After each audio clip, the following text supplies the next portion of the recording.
ಎಲ್ಲರಿಗೂ ನಮಸ್ಕಾರ. ಈಗಾಗಲೇ ಚಿಕ್ಕಮಗಳೂರಿಂದ ಹಾಸನಿಗೆ ಓಡಾಡುವಂತಹ ಪ್ರತಿಯೊಬ್ಬ ಪ್ರಯಾಣಿಕರಿಗೂ ಈ ಅನುಭವ ಆಗಿರುತ್ತೆ.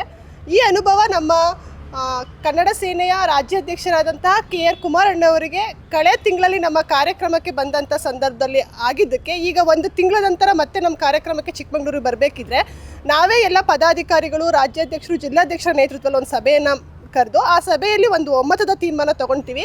ಈ NH ಏನು ಹಾಸನ ಮತ್ತು ಚಿಕ್ಕಮಗಳೂರಿಗೆ ಸಂಬಂಧಪಟ್ಟಂತೆ NH ರಸ್ತೆ ಇದು ಯಾರ ಅಧಿಕಾರ ವ್ಯಾಪ್ತಿಗೆ ಬರುತ್ತದೆ, ಈ ರಸ್ತೆನ ದುರಸ್ತಿ ಮಾಡುವಂತೆ, ಸರಿ ಮಾಡುವಂತೆ ಯಾವ ರೀತಿ ಕ್ರಮ ಕೈಗೊಳ್ಳಬೇಕು ಅಂತ ಒಂದು ಸಭೆಯನ್ನು ಕರೆದಾಗ ಇದು ನಮ್ಮ ಅಚ್ಚುಮೆಚ್ಚಿನ ನಾಯಕನಾದಂತಹ ಹಿಡ್ದಂತಹ ಕೆಲಸನ ಬಿಡದೇ ಇರೋವಂಥ ವ್ಯಕ್ತಿತ್ವ ಉಳ್ಳಂತಹ ಕೋಟ ಶ್ರೀನಿವಾಸ ಪೂಜಾರಿ ಅವರ ಪಾಲಿಗೆ ಬರುತ್ತೆ ಅನ್ನೋ ವಿಷಯ ನಮಗೆ ಗೊತ್ತಾದಾಗ ನಾವೆಲ್ಲ ಒಂದು ತೀರ್ಮಾನ ಮಾಡಿ ಅವ್ರಿಗೊಂದು ಮನವಿ ಕೊಡುವಂಥ ನಿರ್ಧಾರ ತೊಗೊಳ್ತೀವಿ. ಏನು ಈ NH ಇದೆ, ಹಾಸನದಿಂದ ಚಿಕ್ಕಮಗಳೂರಿಗೆ ಬರುವಂಥ NH ರಸ್ತೆ ತುಂಬ ಹಾಳಾಗಿದೆ. ಹಾಗಾಗಿ ಈ ರಸ್ತೆಗೆ ಸಂಬಂಧಪಟ್ಟಂತಹ ದುರಸ್ತಿ ಕೆಲಸವು ಶೀಘ್ರದಲ್ಲಿ ಮಾಡಿಕೊಡ್ಬೇಕಂತಹ ತುಂಬ ಅವ್ರ ಮೇಲೆ ಒಂದು ಗೌರವ ಇದೆ ಮತ್ತು ಹಿಡಿದಂಥ ಕೆಲಸ ಬಿಡಲ್ಲ ಅಂತ ಪ್ರತಿಯೊಬ್ಬರಿಗೂ ತಿಳಿದಿರೋದ್ರಿಂದ ಈ ಕೆಲಸನ ಶೀಘ್ರವಾಗಿ ಮಾಡಿಕೊಡಿ ಅಂತ ಅವ್ರಿಗೆ ಮನವಿ ಕೊಟ್ಟಿದ್ದೀವಿ ಶ್ರೀಯುತ ಕೋಟ ಶ್ರೀನಿವಾಸ ಪೂಜಾರಿ ಅವರಿಗೆ. ಮತ್ತು ಚಿಕ್ಕಮಗಳೂರು ಪ್ರವಾಸಕ್ಕೆ ಫೇಮಸ್ಸು. ನಿಮಗೆಲ್ಲ ತಿಳಿದಿರೋಂಗೆ ಪ್ರವಾಸ ಅಂದರೆ ಚಿಕ್ಕಮಗಳೂರು ಪ್ರವಾಸ ತಾಣಗಳಿರೋದೇ ಚಿಕ್ಕಮಗಳೂರು ಯಥೇಚ್ಛವಾಗಿ.